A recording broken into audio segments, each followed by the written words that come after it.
That are Star Wars fans or know anything about the Star Wars movies, you'll realise she's been named after a spacecraft. Now she's not quite as quick, and we just call her Millie for short because it's a bit less of a mouthful.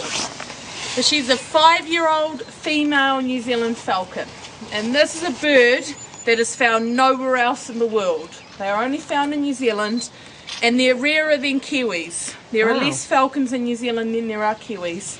In fact, they estimate that there's only about 4,000 pairs. So about 8,000 birds left in New Zealand. So not many.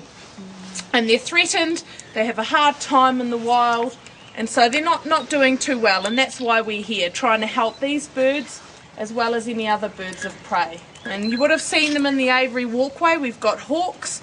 We've got one special barn owl, and we also have some moorporks. Now, as far as we know, moorporks are struggling in a similar way to our falcon.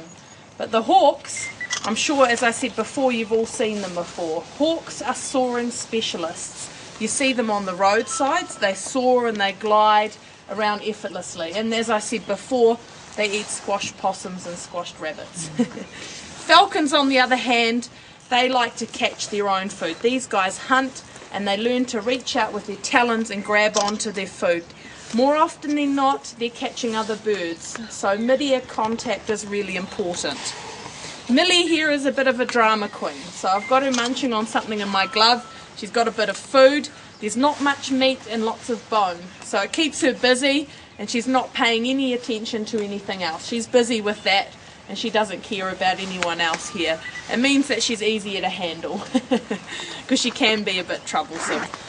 But basically with Millie, her parents weren't there to teach her how to hunt and how to fly properly. So what we did here at Wingspan is we took her under our wing, quite literally, and we've taught her how to hunt and how to fly, and now she knows how, most of the time, to behave like a real falcon. And with these birds, as I said, mid-ear contact is really important. They need to learn to reach out with their feet, and they always strike with their feet first. So they grab on with their feet, and you see these impressive talons. That's what they use to hurt their prey. They also have a very sharp beak, and that's to kill their prey as well. So they've got some extreme equipment, if you like, to do the job properly. But in a moment she'll fly off to the aviary. There we go.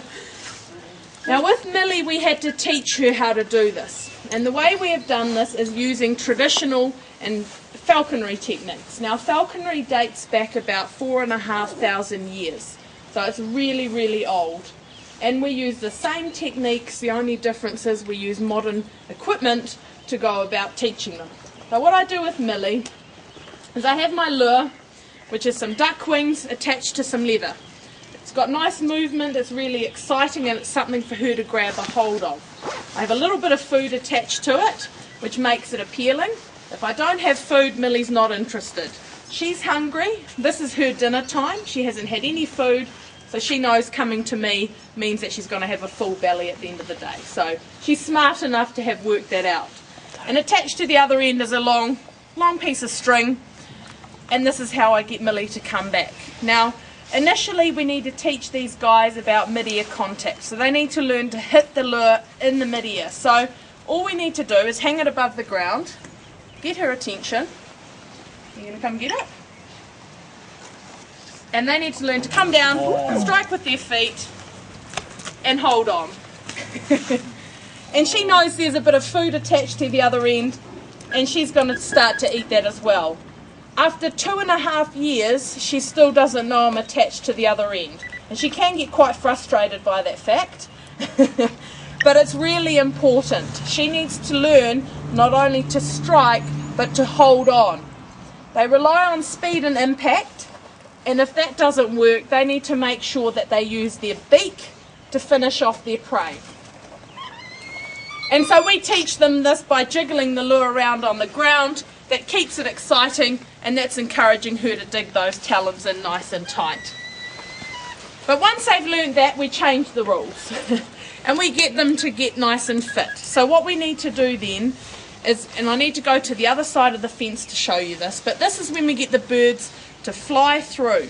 And all we do is we pull the lure away at the last minute, and they need to fly through, turn around, come back and try again. And that way it teaches them perseverance, it teaches them that they need to try and try again, but it also keeps them nice and fit. With New Zealand falcon, because they hunt for their own food, they need to learn how to fly and hunt, as I said before. If they don't